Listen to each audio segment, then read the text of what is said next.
Hi, Ricky. Hello. How's it How are you? going? Are you ready to do some tips and tricks? I guess. Yeah, I am. Let me share my screen because I don't want people looking at my face. I want people looking at a picture of my face instead. Okay. You're having a bad hair day? Something like that.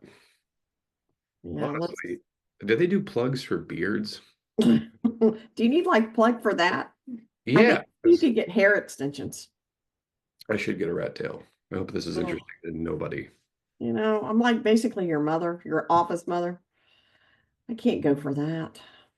You know, it's I just wouldn't not right. advise hiring someone on a webinar tips and tricks Thursday, everybody. You get to talk about rat tails and bald people. So hopefully, Oh, I I don't. know.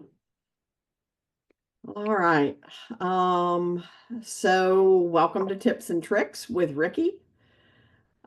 Just want to remind everybody that we love having you chat, but I would like for you to put all your questions in the Q&A area so that I can keep up with them.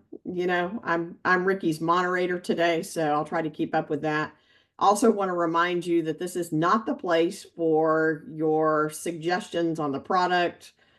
Um, it's really to maximize your time with Ricky, who I think I said in the last one, it knows the product so well and knows best practices for our customers and has had them. I know he's talked to over 1,000 MSPs, but really has that background knowledge. So, and I'm going to let you take it from here because I have forgotten what we're talking about today, but I know that it's based on the survey that you took. So I'll let you go from there. That is fair, yes. And Saffie was saying, yeah, the gist of these sessions, if this is your first one, welcome. If it's your second one, also welcome. But we talk about anything. This is not something where I monopolize. I'm still figuring out the format based on what we talked about last time. Last month's webinar was on how to deploy the portal. The second most populous topic, which I'll cover in a second, was policies, reporting, really how do you show some values. We're going to talk about that. But again, anything separate from that, if you have questions that don't appeal, maybe you're not into that stuff, no big deal. Give me a little bit of time and then we'll swap over to you. And then the webinar session ends whenever you guys are basically got your questions worth. And if you're watching this after the fact, you can always reach out to us and still get your questions answered. No big deal. You can either go to support at cloudradio.com or, as I'll show you in a second, reach out to your account manager at success at cloudradio.com. And yeah, this generally goes by poll-driven topics. So in-app after the webinar, you'll see like a little pop-up happen with an update, and it'll say like, hey, if you want to go throw in your 2 cents for what you want to talk about, we really want to deep dive into, put your answer there, and then we'll go through it.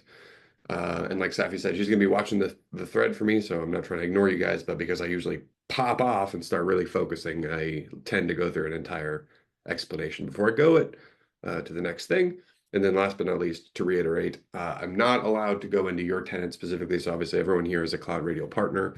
Obviously, I don't want to blow up your stuff, but if you have a general question on how to use a feature, how to do something, let me know and I'll pull it up on my demo tenant. If it's specific to your tenant, again, no big deal. We'll just get with you after with your account manager and we can go through your stuff. But that's the All high right, level. Ricky, what are we talking about today?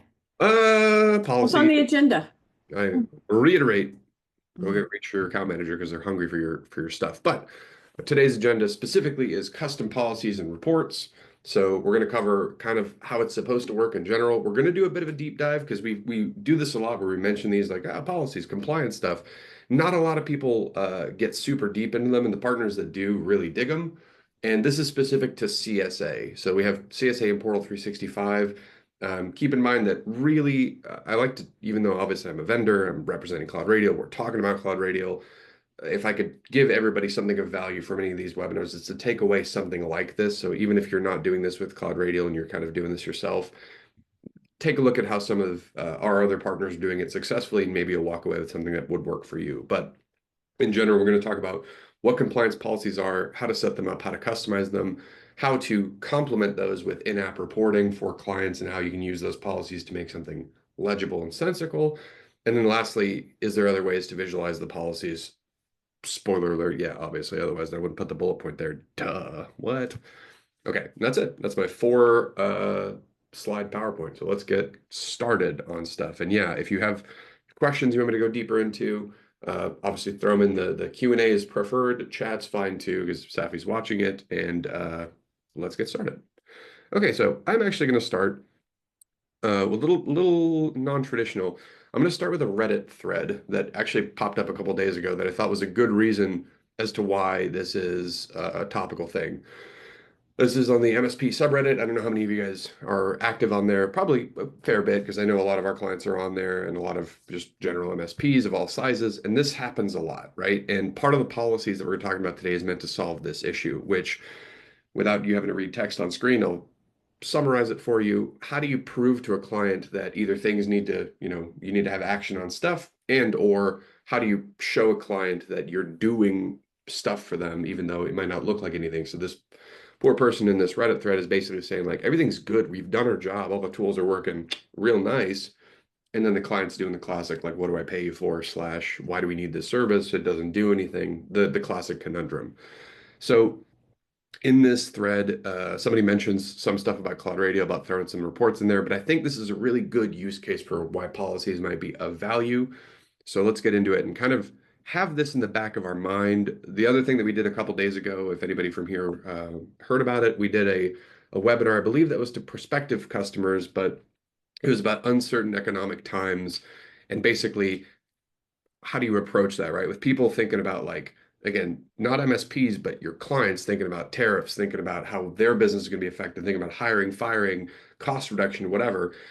This is the part that gets real spicy because people are starting to look at where to cut costs. And again, unfortunately, MSPs do a bunch. Most of it's invisible. And that's why threads like these are super common now because clients put the heat on MSPs, MSPs put the heat on vendors going, what do you got? What can I show? What can I prove that I'm doing? Okay, so now you know the context. Let's jump to our demo tenant. So what are policies? How do they work? Policies are something that's intended for like more of like a bill paying point of contact, kind of administrative decision maker to explore. And they exist under the compliance tab over here. I might zoom in a little bit to get a little better screen share visibility. Compliance and policies right here. Now, if you've never touched them or been afraid or not sure what all this is happening, again, this is the place for you because I'm going to go through all of it. But the gist is, if you're a non-technical user and you got to figure out what's going on and you want to figure out how your infrastructure is doing, and I do use the term infrastructure a lot because it comprises more of endpoint, more than just endpoints, this is the place to do it. So the general challenge that we see, and this is kind of the ground up for CloudRadial, was that we know there's a trillion tools out there that do reporting, and a trillion tools do it different ways. And the other issue that we have, or maybe not issue, but the fact is, everyone picks a different level of technicality to explain it. So there are some tools that are very, very fluffy, right? That are like more marketing style of just like, you've got issues with efficiency. We should fix that by doing stuff. And then clients are kind of like high level, okay. Then the majority of ones that we deal with are ones that go way too technical. So we do that too. And I don't blame the vendors. I understand where it comes from. An example of what way too technical would look like to a typical decision maker would be more like if we go to infrastructure and endpoints. So I'll be bouncing back and forth between these two sessions because I will reiterate policies are not just endpoint reports, but a lot of the policies are driven by endpoint data. And when we look at this data, a traditional report from an RMM, from a, inventory reporting tool, whatever have you, is typically going to look like something like this, right? So in this case, this is the CloudRadial agent piling in the data into CloudRadial. I always pick on Mike Chasen's computer here. Okay, you got some details. The idea is that if you click on it and drill into it and really get into it, you got a bunch of data, right? So you got Windows Defenders, the AV, what current OS release is it on? We'll ignore the policy exceptions for a sec, because obviously that's the point. The storage, the configuration, blah, blah, blah, blah, blah. If you're working with a co-managed situation where you have an IT guy on the inside, or maybe you're, handling it with some technicality, this can be pretty good, right? Giving people a report shows them the visibility, but raw technical data doesn't do a good job of showing what about it, right? We know that traditionally MSPs come in with like warranty expiration is a pretty easy one, going, you're out of warranty, you're in warranty, the value's pretty clear, stuff's expensive, replace it entirely, all that discussion. But what we don't really have a good, clear way of doing, this is where tools vary, is what do you want to do about it? For example, if you have no knowledge of computers, like Saffie, I won't pick on you too much, but can you tell me if an i7 1100 and 370 is a good or bad processor? I have no idea. I have no idea.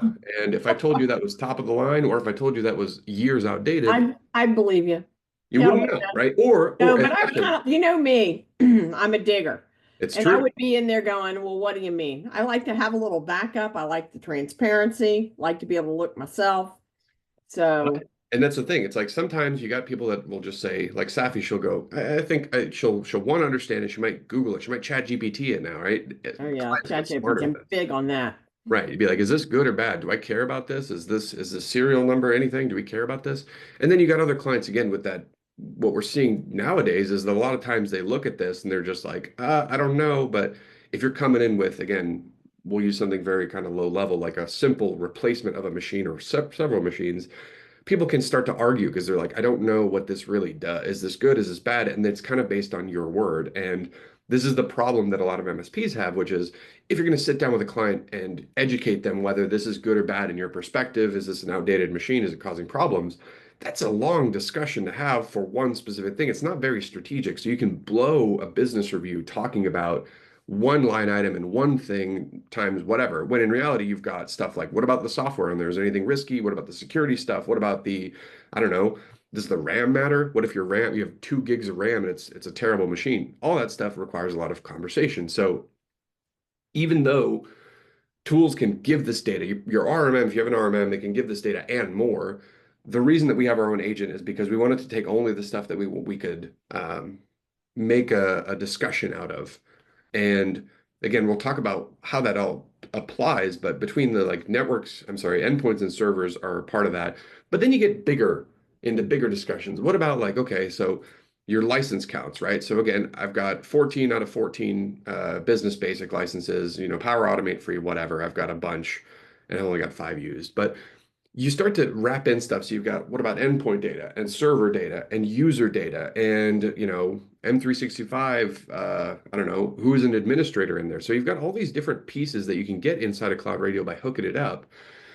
But just because it's in a portal or just because you've aggregated it in another system does not necessarily mean the client can put it all together. So that's what policies are for. Policies are nothing more than rules applied to a bunch of data in a way that you can control it. So the idea is that with a policy, you set your standards as the MSP, right? You tell me what's a pain in the butt to support. Where do you draw the line, right? Again, a lot of good examples that we have with MSPs when we talk through this stuff is like, again, we'll stick to hardware because it's simple to understand in this sense.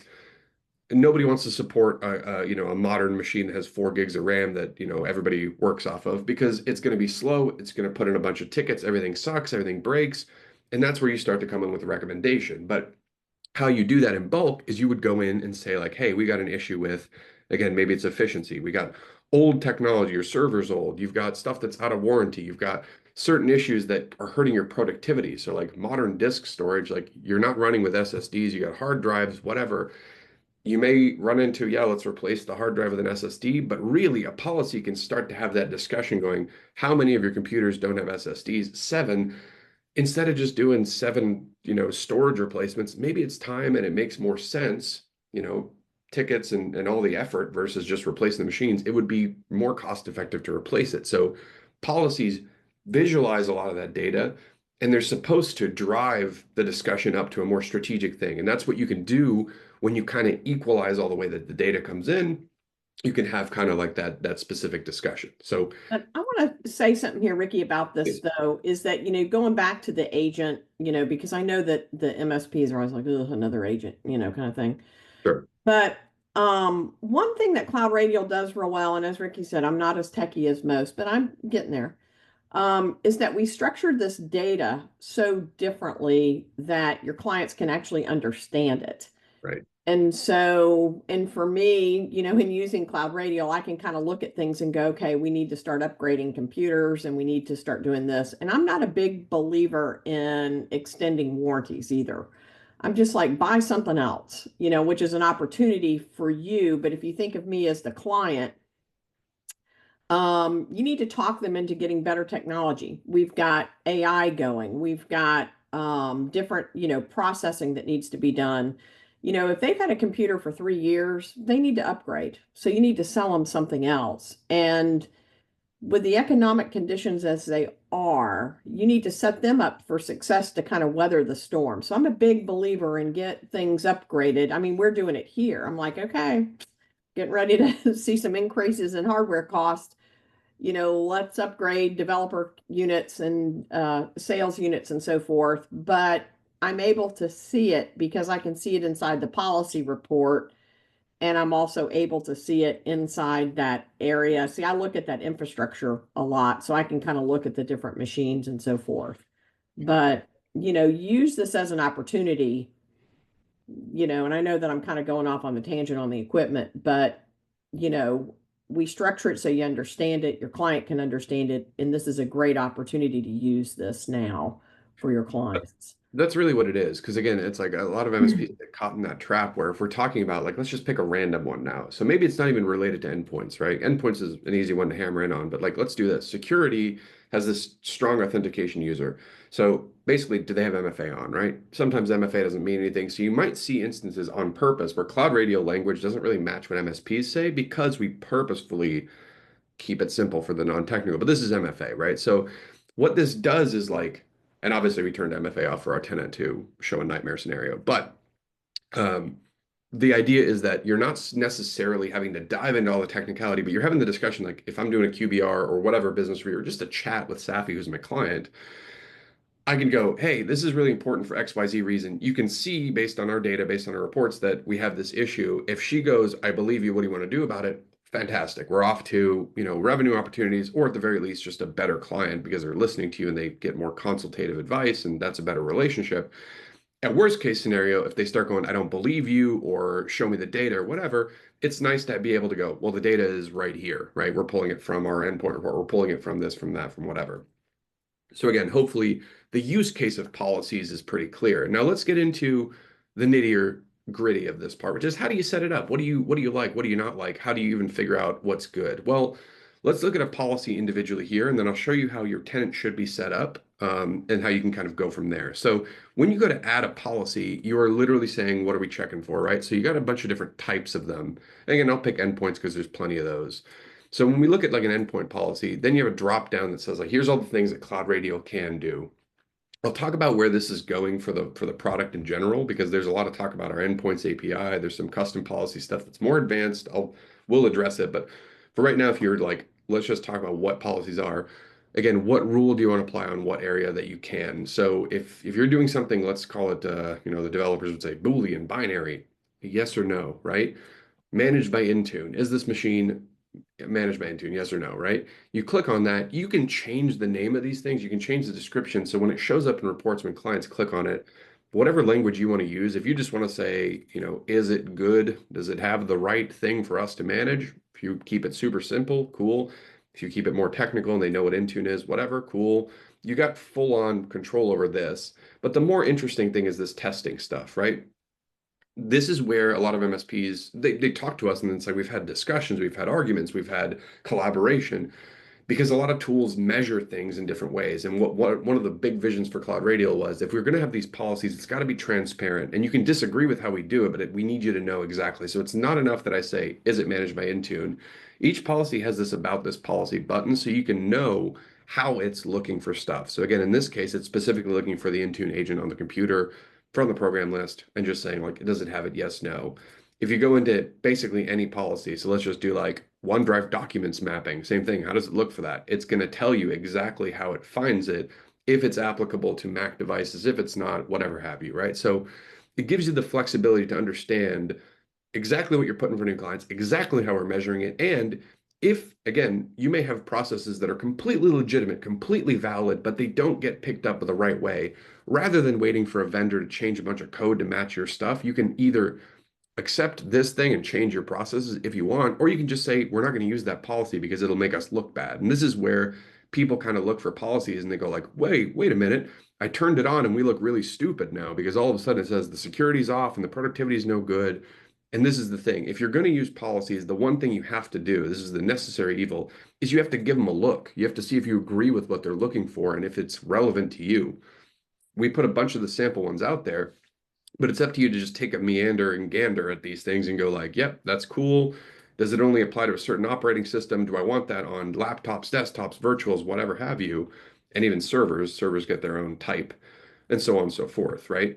So you can specify exactly what it looks for. And more specifically, this is one of those on-off. If you have a more interesting policy that requires what we call parameters, basically like you call how much is too little or too much. Let's monitor count's a good one, but I usually use free space available. So free space available is one that's talking about how much space is on the drive, literally that the computer has, the C drive, typically the main drive. And this is one of the ones that's like, I don't know. What do you think? Is 10% bad? Because then you start getting into things going like, are they not using cloud storage? Do they have inadequate stuff? Are they at risk for a loss if they lose that computer and they're storing a bunch of stuff on there? And this one gets this extra field called required parameter. So it's like, again, how much of the free space left do you want it before it causes a problem? Is it 20%, 10%, 100%? That would be a bad idea, right? So depending on the policies, and obviously for the sake of time, I'm not going to go through all of the ones, you could see that you kind of pick the ones that you want. Furthermore, you can do stuff like sending alerts. I personally don't recommend it because chances are you probably have some triggers that can do it, that can alert you of these problems. But hey, if you want to be alerted when someone's, again, in the case we're looking at right now, their hard drive goes past 30% space available and then it keeps going down 20%, 10%, and you want to head it off, you could totally flip this on. And as long as you set the routing for that policy, you can even send tickets letting you know, like, hey, Saffie's computer just exceeded the 30%, whatever have you. More importantly, go ahead, Saffie. Go ahead. I was going to go back and ask you a question. We have a question from Stephen Grabowski, which I know Sure. probably like didn't answer pronounce your name right. I'm sorry. But he's asking about like when you go back and you look at the policy for old technology in Sure. testing, he hmm says that it states that they're using the 3 years as the old technology is more than 3 years. And so hmm he wants to know how to modify that and how he can change that to 4 or 5 years as some of their warranties go up to 5 years. So how does he? Required parameter. So by default, it's going to be 3 years if you put nothing, but over here you would do it in months. So 5 years would be what, 60, I think. Is that 60? Yeah. So So how would he? Does he modify the testing? Can he do that? the testing. The description in there. So for his Oh, MSP, yeah. this one doesn't get modified because this is specifically only going to show up for MSPs, but you Okay. can change the description here. So in here, you would put in an old technology for the description because this part's client facing. You would say like, oh, you're over 5 years or whatever, right? You could say looks for workstations over 5 years old, right? And then all of a sudden you go to 60 because again, it's going to Okay. So you can overwrite the default. exactly, right? And again, Okay. all I'm saying, and I put a thingy in there to put spaces. I hate when they don't do that. Tooltips. You gotta have spaces, whatever. Um, Anyways, 36 is the default, but that's a good question. And that's exactly the right mindset, right? And we see people that go like inherently policies seem useful, but it can bite you in the butt because if you're telling them in person going like, hey, 5 years is old, you don't know what you're doing, CloudRadial, and you just go, bah, turn on the default policies. All of a sudden, your clients are like, what, man? We said we were good. Our computers are 4 years old. You said that's fine. CloudRadial's default is 3. You told them 5. All of a sudden, their thing mismatches. That's where most people kind of get into a sticky spot with policies is they don't look at what they're going for. But I think Steve's question is good. Um, it's a great question because I think that's the point of yeah, I all. mean, it's really just going in and looking at those policies and seeing what they can do for you, but also knowing that you've got that parameter field is kind of Yeah. where you can tweak things out. And let me say this too, because then it comes down to the visual part of this, right? So you kind of get the idea, and again, this is policy by policy, but when you look at this and you're like, oh man, we're red. Oh man, we're yellow and green. How do you reach It those? freaks me out. Like people look for that, and Good for obviously the clients. you're like, I get what red is, but what is like for the MSPs out there now? It's like, what is red? What does red actually mean? Well, how do I make it yellow versus red? And that's where it can be kind of an interesting. Again, your opinion is really what's happening here. That's interesting. So when you get into a policy, we'll pick another one, right? Endpoint, we'll do whatever. We'll get the free space available one, and we get down to risk scoring. So this is relatively simple. All risk scoring is going to do is going to go, which one of these things do you want this to attribute to, right? Do you think having not enough free space is an efficiency issue? Is it a backup issue? Is it whatever? You pick, whatever one of these that you want. Then the risk score. So the risk score is basically saying like, how many points is this going to cost them if they, you know, flag? If this is saying 20% space, Saffie hits that 20%, boom, she comes up as a problem, as an exception. How many points is that? You call the points. It could be 10 billion, it could be one, it could be 50, whatever. What's the actual logic? And this is in our documentation as well, but the actual logic of these things is if a category, the entire category of efficiency or productivity or whatever, exceeds 100, it gets flagged as red. If it's 1 to 99, it's yellow, and if it's 0, it's green. That's all it is to it. So you can make these look hyper dramatic and you can weigh them based off of what you think. Again, something kind of silly like not silly, but is your OneDrive, mapped to your desktop, right? That's pretty good, but like maybe that's a 5 points, right? Is your antivirus installed? They don't have that. That's an immediate 100. Doesn't matter if one person fails it or 50, right? It's going to automatically flag them as red. We can't have that happen. So that's why you've got a real flexibility here. And then the other nice thing is to not freak out clients. Some clients don't appreciate seeing their security risk score be 25 trillion, even though it could be. Yeah, So just stick to the 100 is what I yeah, but you could also do this kind of bossy. Just stick to that. by the each means that every single time you find somebody that doesn't have that, right? This is still the free space available. So this is saying that like Saffie's computer fails that policy, 100 points. My computer, 100 points. Somebody else's computer, 100 points. All of a sudden you're at 300, quite a bit. If you want to be a little bit more lenient, you can switch to any, which basically means that that policy is now is basically yes or no. We are going to count 100 points until everybody is free and clear of that policy. That prevents super high scores, and it basically goes like, this is a higher level for your org, or like again, yes or no. Like, do we have this problem? Until everybody's cleared, it'll go to 0. If 50 people have it, it'll still just go to 100. So these are the nuances that you get into when you're really into presenting and making sure people don't knee jerk and go like, holy crap, why 55,000 points? But that's the gist. And when you have all that dialed in the way you like it, ultimately you end up like this, and you end up with something that's really reliable because again, you know the standards you're looking for, you know how they measure. And then the next thing is you can kind of slice and dice them whatever way you want to. So that stoplight report exists. You could look at them this way and you can see the numeric values to them going like, oh man. And this is something that, again, now you're kind of bringing the conversation down to the client level. You're not talking about how many gigs of RAM are there on there, because you are measuring that, but really what you're saying is like, hey, like this is going to slow you down, it's going to slow down your productivity 225. I bet you if we could focus this quarter on getting you down to like 100 or getting you down to whatever, that shows progress. It shows the stuff that is good. You can run through this at any point going like, look, last month we had this report, and I'll show you that in the run report that showed you at 6,000. Now we're at 400. Yeah, you're still red, but we've made a lot of progress. And you can prove that you're actually monitoring and looking after these things. And that's part of that golden thing that this Reddit thread's after, right? It's like, if you have everything green across the board, can you still get credit for that? Or are people just like, whatever? Well, again, you're still running those things. You're still running reports. You're still running tools. You're still doing your day to day to keep those things green. So you have to show them. And this policy report is a pretty good way to do it. Now, I mean, that policy report is very, very powerful. it's pretty Um, good. And I want to show how it gets done at scale, because that's the other thing that people kind of lose track of. And you don't have to see this as some monumental, oh my God, it's going to take me months to do it, because it can if you want to get hyper into it. But really, it's pretty simple. Let's take a look at why. If you go to your partner content area, right, you got all the sample content that comes into your portal. And if you have a relatively new portal, I think I changed this, a year, maybe 2 or 3 years ago, but depending on what your stuff looks like, it might be a little different. You should have the policy folders broken up by type. So if you look at the content area, the typical thing that we do with your deployed tenant is you would have like these packages, like endpoint policies are on a folder, an application or whatever. So what starting with policies looks like today, if you were to get off this call and be like, neat, I'll try a couple out, is you would probably start by looking at these and going, okay, what do I have out the box? Do I care about these, right? Immediately you're like, oh, software installed. What is it looking for? You click it and you're like, okay, software looking for a specific piece of software, looking for Skype for business. Yuck. We did that on purpose because people would see that and go, I don't care about that. You want to go in and modify it, delete it. Do you want to look for specific software? Do you not want to look for specific software? Get out of here. So you review this, you kind of cut down and modify whatever ones you like.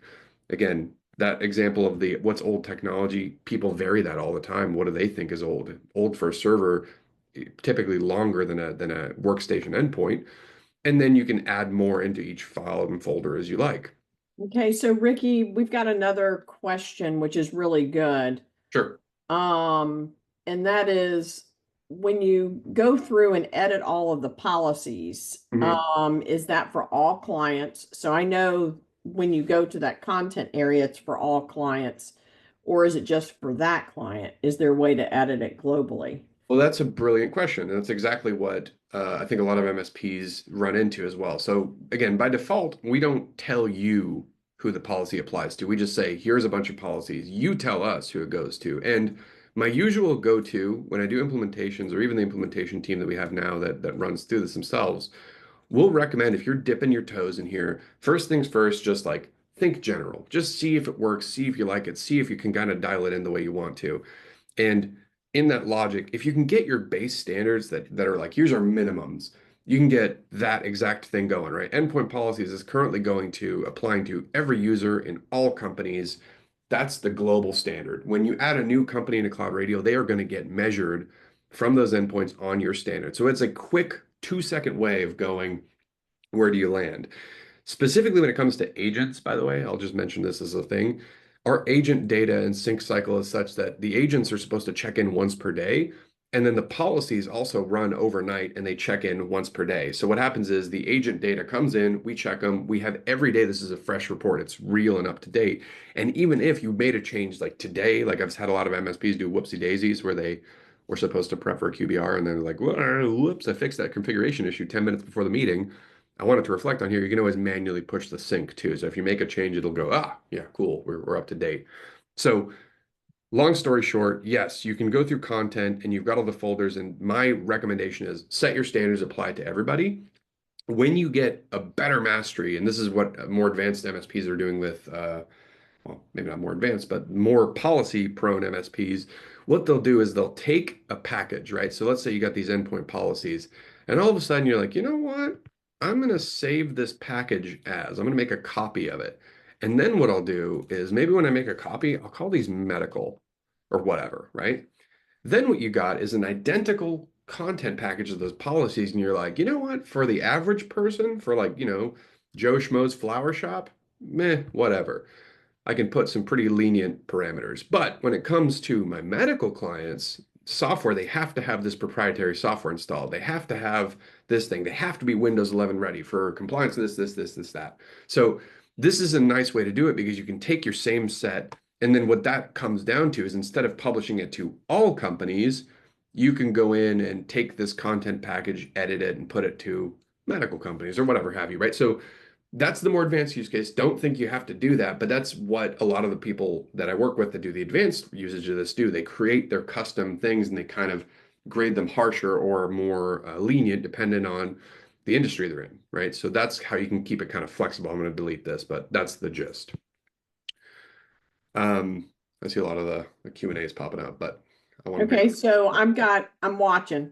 I was looking for something for Stephen. So in some of the um in some of the tenants, Mhm. some of the people are saying, well, I can't see the policies. And I know that they've hidden the policies, the company on the company level. And I can't remember where that is. I know it's in the settings somewhere Sure. in the feature set. Can you show where that is real I can quick? absolutely show what that is. Yes. Okay. And keep in mind too that if you are a Portal 365 customer, I don't think you have access to them as a heads up. Like, I don't think this section even exists, I believe. It's only a full CSA thing. So it's like if you've had CloudRadio for a while, you should have it. But if you do have it disabled, you can't see it. That would be a feature set setting. So you're going to go to partner and settings, and then you're going to go over on configuration to the right and hit feature sets. So chances are very common too. When people start with CloudRadio, they typically focus on an area, usually ticketing, and they'll turn off other features because they're like, whoa, I don't want to incur questions or get into that just yet. So whatever feature sets you have available, this is like the basically sidebar views. You just click on whatever one you have. You can see it that my default feature set, I have a bunch of clients on it. If I edit it, I can choose what to show and hide on the sidebar. So it could be, assuming you're not on the Portal 365 that doesn't have it, you probably just have compliance turned off in the first place, and or I hope nobody on this webinar has this problem, but you may be a person that doesn't have the rights to see that tab. That would be a security permission thing, but that would be something you would take up with your own CloudRadial administrator in your company. But that's all there is to it. So once you have ensured that you have a feature set, right, you can see that we've got a bunch of ones here, that has the actual compliance policies turned on. The other thing to make sure is when you go to your client list itself, you can zoom out a little bit and you can see that there's a column for feature sets that gives you at a glance going like, hey, how come this dental office company can't see it? Well, they should be able to now because it's turned on, but it could be that certain ones have it turned off. So good call. That would be the first thing to check. Obviously, if you're interested in testing these out and playing with them, you can totally turn it on for them and just give it a check that way. That would be Okay, and so then another question that came up is that Lloyd Severance asked, how long does it take for the policies to populate the data after after he's configured the base on the existing, endpoints with the agents installed? It should be on first sync. So I think when you deploy them, they don't do it immediately. They do it on the next sync cycle. So like again, the exact thing would be, let's say I go into my policies here, I make a change to application policies, I push them out. CloudRadial detected that change. We're all good. But for it to actually show up in the report for Evans Bakery or Holy Trinity or whatever, next business day, unless you go in there and you're looking for that immediacy. So if I go into Holy Trinity here, and I go to their Complemento and Politicas. I may need to check my localization on that. Boom, and then you hit sync, right? Bam, that would force it to do it that day. But if you touch nothing and you set it and forget it, it would do the next day automatically. And then Chip Seelig, who's been with us for a long time, said that he doesn't have those packages inside of his portal. No And problem. wanted If to you know if the sample policies are listed in the downloads in the community. Yeah, I can right after this webinar, I'll throw those in there because these are the newest ones that we have. So I'll just chuck them in here and you can just import them in. So I can throw all of these individual ones in there. All you have to do is come to content and then I'll give you the zip. Don't unzip it. They're exactly the way I want you to have them. All you do is grab the zip file that I give you and just chuck them in here and hit submit and they'll populate in there and you can start playing with them. So I'll make sure to do that after. And I'll put you tell me, Saffie, do we send out some an email or anything to the Yeah, attendees? well, we can just send them to everybody that's on the call. Yeah, If I can send you you give a me link to that. instructions on how we can do it. And then Actually, Ann Vargas had her hand up for mhm. something, but I don't know how to use that. So Ann, you need to put that question, or if you have a question, put it inside of um the Q&A area and I'll get Ricky ASAP. And for Chip too, just for actually everybody's sake, since this is a very casual webinar, I'll put it in a KB article because the community requires you to sign in. If you've done that, excellent, but I don't want anyone who's hot to trot getting limited by having to wait for approval for community. So either way, you'll get your link, I promise, and I'll give you all those content packages so you can start playing with stuff. Oh, Okay, I've got a question later. So just remind me to ask my question later at the very end because I've got a group of people here and I want to make sure that they I'm going get to their ask stuff. them like a survey question about the community. Sure. Okay, so let's get that's the gist of policies. Now, again, it is a gist because there's a lot to them, but there's really not much more than that. And then it's just kind of repeated per policy. So, again, high level things are check it that it's enabled in the feature set, like I talked about. Take a look, right? Again, if assuming you have the sample stuff, and even if you don't, I'll give you the sample stuff. Take a look at them. See if any of them are useful to you. I've seen MSPs that go like, this is really cool. They'll strip out 90% and go like, I just need to look for this one thing. And that's value too. I mean, like you don't have to have everything lit up like a Christmas tree for it to be worth something.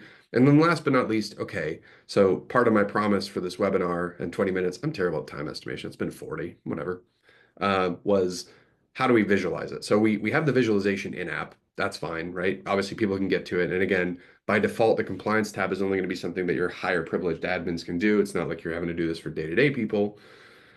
You get into the thing of like, can I bring this out of the portal? What do I do? You got a couple options there, actually. And I don't think a lot of people know what you can do with them. And again, they depend on the type of customer you're dealing with. So if I'm in the compliance area, and again, this is more for like account managing purposes, you can drive your customers here and go check out your policies. I want to have a discussion. That's one way.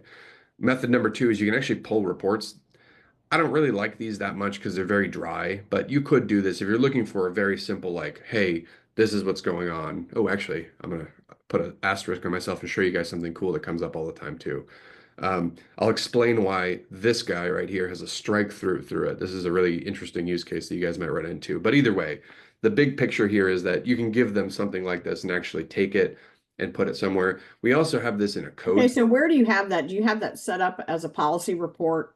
It's just you click on the report itself on that customer. So this is a little Okay. bit different. And then when you click on this, the reason we have this as a clip, like just straight Word doc, you can also get the HTML, which is cool because if you're a style freak and you really like to make it look cool, take this and chuck it into an AI, chuck it into your own design team, whatever, throw it however you like it and make this really cool looking, right? You could do that.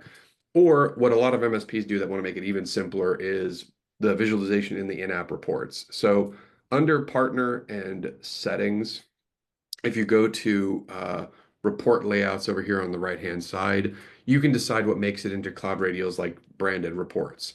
And when you go to add those reports, you're saying like, what do you want to include in there? Give it a name, give it a description, pretty simple stuff. You can choose whether to make this client visible, and I'll show what that looks like in a moment as well. But mostly it's just like, what do you want to include in the report? The majority of stuff we're talking about right here is policy review, typically Go paired. ahead and make a report and we'll show them Yeah, I mean, we got how so it many goes here. over an So like account. I got the comprehensive ones, whatever. This little flag right here, show this report option, is what lets, so comprehensive report has this. Let's turn it off for one of these, like license report. Let's say I don't want this to be client Yes, that's visible. my favorite report. No, I'll fix it after, I promise. Okay. So after I can get my Mac bar to hide. Get away from here. There we go. Um, I'll turn that off. So what happens is under account, this is within that individual client report. Account reports shows the reports you have available. I just turned off license report. It'll show up here. If you want to run it globally, you can run all reports at any time without having to impersonate and go into each company's by going to partner clients. Same thing. I'm showing you different ways to get to the same functionality. So if I wanted to run it for my company or any other one like Digital Torch or Digital Efforts Demo, you just click on them and click on reports. And then every report it goes, which one do you want? So all that checkbox does that I was flipping on and off is lets them choose whether they can run it or not. So that's it. But And I really think that license report, and I know I'll go on about that report since it's my favorite one, but I was giving a demo years ago to someone and I showed them that report. Do you remember this, Ricky? Because I I had do. to build the report for me, but I had them, do this report. We put it over on the client side so that they could see it. And once I got here, he's like, okay, I'm done. I'll buy it. And I said, what? And he goes, yeah, he goes, it's worth it just for this report. Cause he had one client that was driving him nuts, asking, like daily, Yeah. can I see the report, so forth. So, they set up Yeah. a client to put it in And there. and So that's where it comes to like this is where I'm not saying you have to use this. Some people don't even know these exist and they're fine with it. But if you run into a situation where again, like the policies we're talking about, I want to focus on the technology review. So I want to see the policies. I want to see what's going on.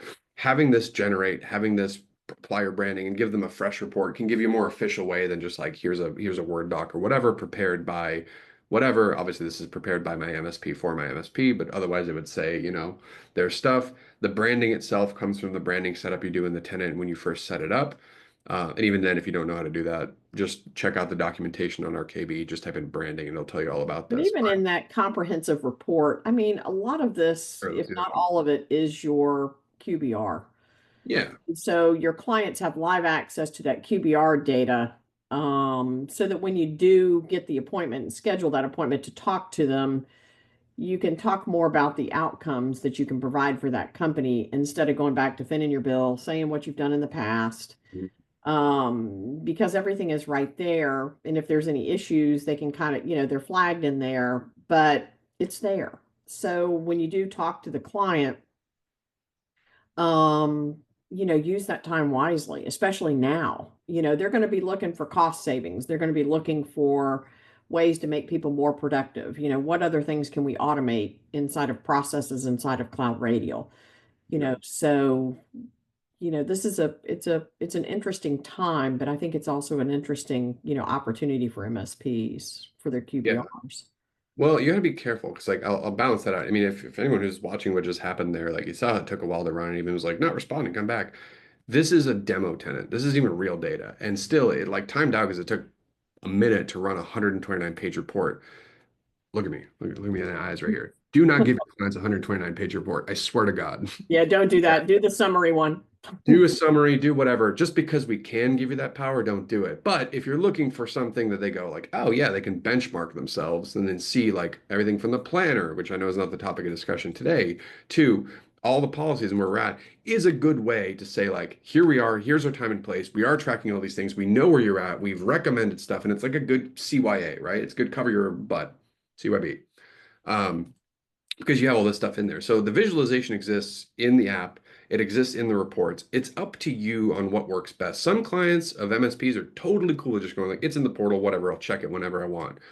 Cool. Other clients are like, if I don't have a thing I can grab and go, oh, where are we at? Like they don't believe it. So that's why this really exists in the first place. But And also they need to know that it's a stamp in time because this data correct. is live. Right. So I stamped this at, April 17th, 2025 at 11:46. And when you go in at 11:47, that data may be a little bit different. Correct. Yes. Now I'll get back to something I mentioned that I wanted to cover. So just as an edge case, but it happens frequently enough that we obviously had to anticipate and add a feature for it. What happens if my default policy for people is like, hey, I need everybody to have this employee monitoring software or whatever on there. You got to have it. And then the CEO goes like, well, not me, because I'm the CEO. So you get into sticky situations where you have a bulk policy that applies to 99.9%, then you get those weird exceptions like, ugh. So if you have that, and I'll use an example here. So let's say Windows 11 readiness is probably one of the more popular policies, obviously, because end of life is happening soon. So are they ready for Windows 11 upgrade? Yes or no? You click this and you're like, oh, cool. Well, whoopsie daisy. Jeff's computer that we love so much runs some proprietary software that totally gets bricked with Windows 10 or Windows 11 upgrade. So yes, he should, but I don't care. And I don't want the person who's paying me to get hammered on something that we've already talked about being an exception. So this will continue to show exceptions no matter what. You cannot hide. You cannot delete the fact that Jeff's computer is not Windows 10 ready or Windows 11 ready.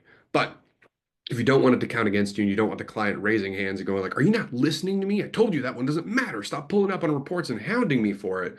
Every single one of those as a little trigger exception, you could say toggle exception monitoring, and that's how you get that strike through I was talking about. So what that says is we understand that Jeff's computer is not, I was gonna say, ain't Windows 11 ready, ain't is not Windows 11 ready, but it won't count against it. So this it tracked yes, scored no. So this is a good way to kind of fine tune, prune your policies. It's a little bit more advanced, but it's something that's good to know because you'll inevitably run into a scenario where you're like, we know that's a problem, but I'm tired of having to explain to the client that we know, but it doesn't count, but we're tracking it, but whatever. You just go strike through, we're done.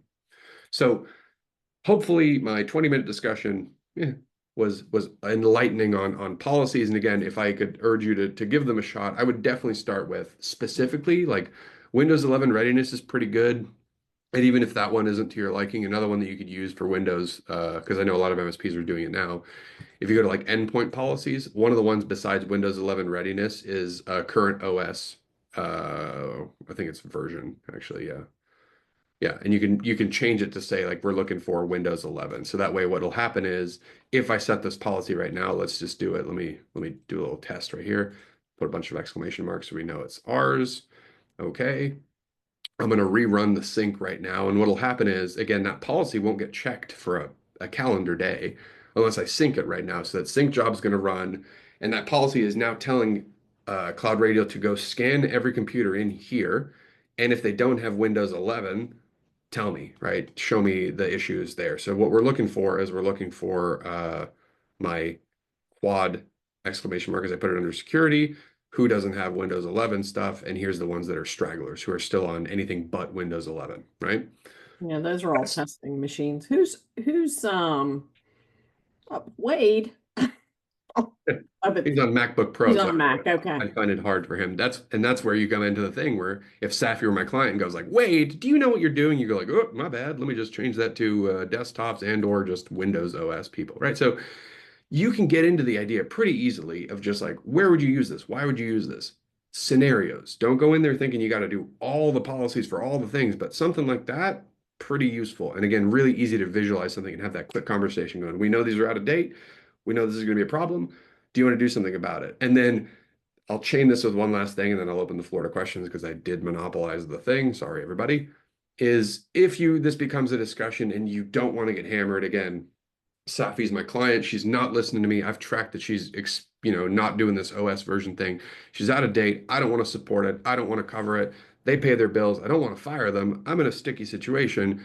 Chuck it in the planner, right? Hit this planner button, and this literally will say something like, okay, this is a security issue. Resolve this policy exception now, this quarter, whatever have you.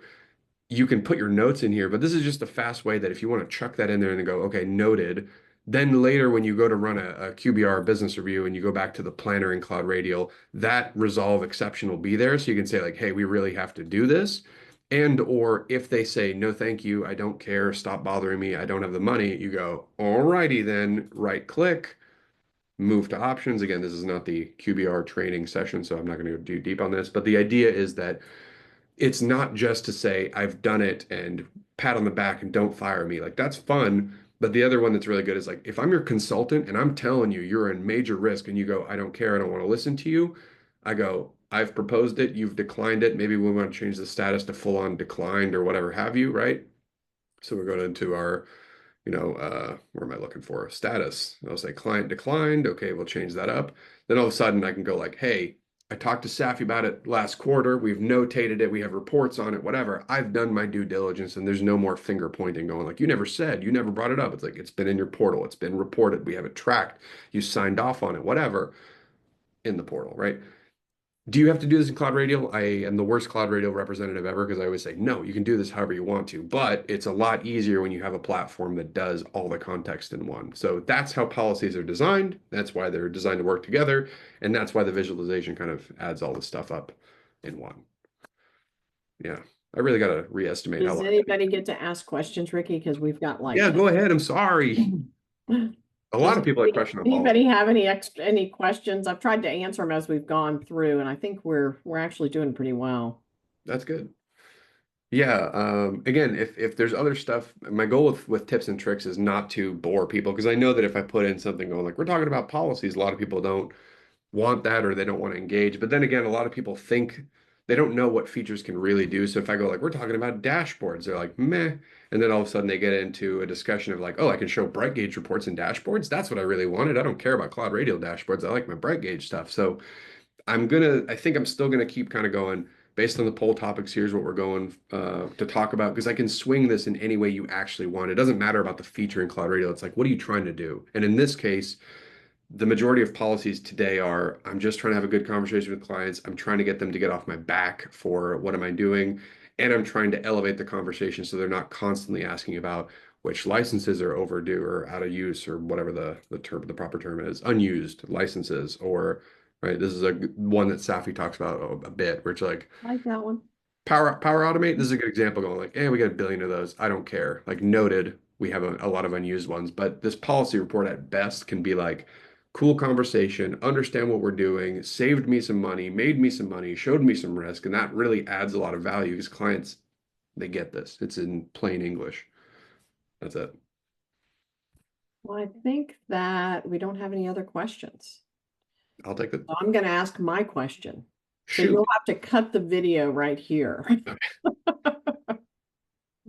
So kind of, and y'all can put this into chat. So, we brought up the CloudRadial community and we're thinking about changing it to a different platform. And I'm kind of thinking about, I've thought about doing a Facebook group for CloudRadial partners so that we can have some interaction there, or y'all can have some interaction there. And just wanted to know what your feelings are there. Do you participate in other groups on Facebook? Would that be easier for you to get to? Where are you participating in forums if they're private to a vendor? So any thoughts on that? And specifically, we should say, like, why are we looking to change it? And really, I think one of the biggest reasons is like with most platforms, communities, whatever you have it, it's like we just want to make it easier to access stuff. And it's not like we like community is hard and like we don't have control over it because obviously we do. But really the thing is like, what's a better way to meet you where you're at rather than forcing you to go through our stuff to get into our thing. So it's just like where you guys, what do you want? Do you want it in Discord? Do you want it in Reddit? Do you want it on Facebook? Like whatever. We're trying to figure that out. Yeah, trying to figure that out. And so if you don't want to answer now, or if you have some thoughts on it, just give us, send us an email. I can also put that in the Um, poll if you like, Safi. Let me. yeah, we'll put it in the thing. We've got a couple of questions. So Lloyd has asked, how do we prevent CloudRadial from generating a ticket in our PSA when running a new policy, at least when the first run is during So the testing? that's a great question. Yeah, Cloud Awesome Radio can question. get Yeah. real noisy because obviously, like, what can happen is if you don't really know what's up and you start firing off policies, like exceptions can trigger alerts, right? And that can be really annoying because if you're like, you're still dialing it in, you hate it, and you're like, oh my God, I got 55 things per customer per day saying, oh, security is out of date, whatever. So if you're doing like a one-off policy, just like you're literally just adding it in for a client, adding it into the content package, whatever, just go to your routing and clear this at policy board. You delete that, it'll make sure that it doesn't even know where to put the ticket, therefore it won't go anywhere. If you do enjoy that and you just want to put it somewhere else, this at policy board token is, a variable that gets replaced. So hit the token button, go to, you do this, or that's the shortcut for this. You go to partner settings and tokens over here on the bottom right. And then you're going to see that you probably have a at policy board and then there's a thing defined. So right now what mine is saying connect wise, it works the same for any PSA. It's saying go to this board, queue, whatever have you, right? So you could clear this too. That would work. That would make all the stuff die. If you want to do neither of those, you don't want to do one by ones and you don't want to clear it because maybe at some point you do want to enable it. The other thing you can do to do it in bulk, if you go to partner account, this happens often enough that we made a script for it. Don't do this unless you need to, because this is something that you don't go clicking all these buttons. But labs are basically scripts that you can run. And under labs, under partner account, there's one under content for bulk remove policy routing. And it's going to clear that from all policies. I actually prefer doing this and I recommend it. Reason being is it clears all your policies. They still work. They just clears the routing for them. So that way you immediately cut all the noise and then you can go back in and apply that at policy board token to the ones that you do want to do it. So it's much better, in my opinion, to go from nothing to additive than having to, remove a couple. But it depends on how you're setting up your notifications. But those are the three ways. That's a great question. So Tom Hughes asked about the PIA integration, and it's in an early release stage right now, which Ricky's controlling. It's Yeah. working and it's working great. Um, And it's out on Wednesday of next week. You heard is it it, here I first. didn't know exactly when it was going to be out. Yeah. So, but Tom, you asked about any plans to enhance that relationship or more information. I don't know basically what that means. The integration will be ready and live and it's working well. And Yeah. I think, clients seem, our side of it's kind of interesting. Our side of it is very easy. mhm. And so on their side, that's where your lift is going to be because you're going to have to create those forms inside of P and so forth. But our piece is very simple and is working real well. But if you want to get into that, just email Ricky directly Yeah. and he'll put you in the early release. But as he said, it's going to be out on Wednesday next week. Wednesday. Yeah. And my email is just ricky@cloudradial.com. So you can And go then right. as far as your question about chat, we're still working. Chris is doing some enhancements to chat. I don't keep up with it until it gets into the marketing arm. But as far as the roadmap, there's continual development on the AI piece and its learning capabilities. So um, I could put chat as a tips and tricks potential discussion, have Chris on here too. That would be yeah, cool. that's a good For idea. some tips and tricks for chat specifically. So that's good And too. I then can. Anne Vargas Mhm. came back and said that they're using we have the standard forms that that clients can use for onboards, offboards that are inherent when they are added to CloudRadial. Yeah. We can make sweeping changes in these forms that affect many clients, which is nice. However, when we create a custom form for a client, these changes will not get pushed through to their custom forms since they are not using the standard question template. hmm Any tips for getting the best of both worlds, i.e., having standard question templates, but also being able to be flexible with custom forms? That's my Is that where you break the subscription? I prefer not to. That used to be the sage advice, but nowadays we've got a sophisticated enough system not to. This is a question, I love it, but it's a question that's going to blow minds with 60 seconds left on the clock. But I'll give you the gist, and honestly, that might be one that That might be a good, that's a good one-on-oneer because we have good documentation for it. And honestly, like somebody just taking like 15 minutes to just show you and your tenant would be the easiest way. But the gist for anybody who's like, wait, you never answered, is basically when you go to your partner content, because it sounds like you've got it all down right. I mean, like yeah, really it comes down to substituting token variables within forms. And that sounds scary, but really all it means is you've got a form. Let's do your, oops, I'll go the real one, your onboard offboard form. That's the most common one by far because obviously things vary from, new company to new company. You look for all these are legit new ones, and then it comes down to just basically putting in blank values and looking for tokens. So QT, new question, user details, whatever, is what it's always going to look for. You can actually go to a client level view under partner clients and add a new token that uses the same name. And then what happens is you've got one form and content, everybody gets the same form. If there's a client specific form that should be injected, it'll put that in place of the global one. If you don't, it'll default to the global one. That's the best way to do it because that keeps your general changes good, right? If you want to change some of the typing on this, it'll affect that form. And that means that if you have a specific question, you're modifying a question for a client, not the form for a client, so you don't have that issue. Again, it sounds kind of crazy when you see it in practice, which it sounds like you already know what you're doing because the fact that you've gotten that far yeah. means you know. 15 minutes, we can show you how to set it up and kind of review for best practices. That's a hit up success at cloudradio.com for your account manager, and then they'll rope in anybody technical to show you that. But happy to show you one-on-one for that. It's a great Um, question. okay, and so then Tom came back and said token ingestion makes sense with Azure function timer triggers that pull data from MS Graph. We started down that path, but Pia does it automatically. Yeah, I mean the PS stuff's really good because obviously like this is Yeah, what Saffie and I talk in the back end. We talk about like we have our own automations engine, which is purposefully like real simple because like most MSPs that dip their toes, and then something like Pia or like Roost, like good God, that thing blows it out of the water because that's what they do. And enhancing the relationship for sure. I mean, we're after RPA stuff too, as far as like we're never, I say never, probably never, 99.9% sure, never going to go after any kind of RPA stuff ourselves. So I'm totally on the same boat. Like I think that the value of just getting those things tighter into CloudRadial is better because those things are stronger. So the PIA thing was proven really well. I mean, again, it's like the form comes in here, we can automate all the stuff and it gets built. So now it's a it's matter of, really cool. Ricky showed us an example in our marketing meeting of, a password reset, and it was just amazing to see, just the chain of how it went through and how it did it.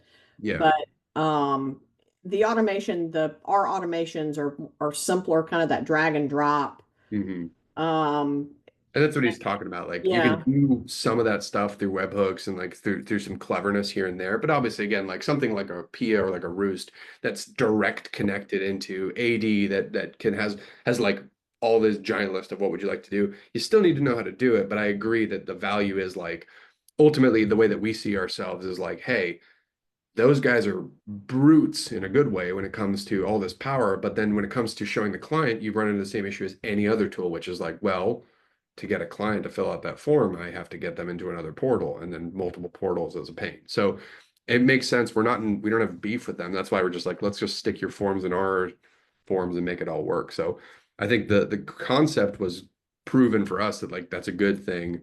So yeah, I think after this gets out of beta, which again Wednesday, the only reason it's on Wednesday is because we have to work with PIA. They have to turn off a bunch of flags that hide a bunch of stuff on their side. Um, we're down to keep working because it worked so well. So we're happy with it. I think that's it, Ricky. Right, I No, might have another question in here that I didn't answer. oh, let's make sure. Okay, so he was talking about Tom just came back and said, that the onboarding, offboarding is a game changer because of the zero touch. Yeah, So, for um, sure. yeah, it really is.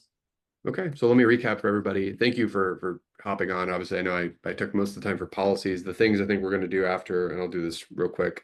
I'll stick those packages for the policies if you don't have them in a KB. Um, and then Safi, if we can maybe send Yeah, a we'll send a link to the recording and then also the link to the KB article so that you've got it. so we'll send everything out, and I'll try to get it out late today, Yep. maybe tomorrow.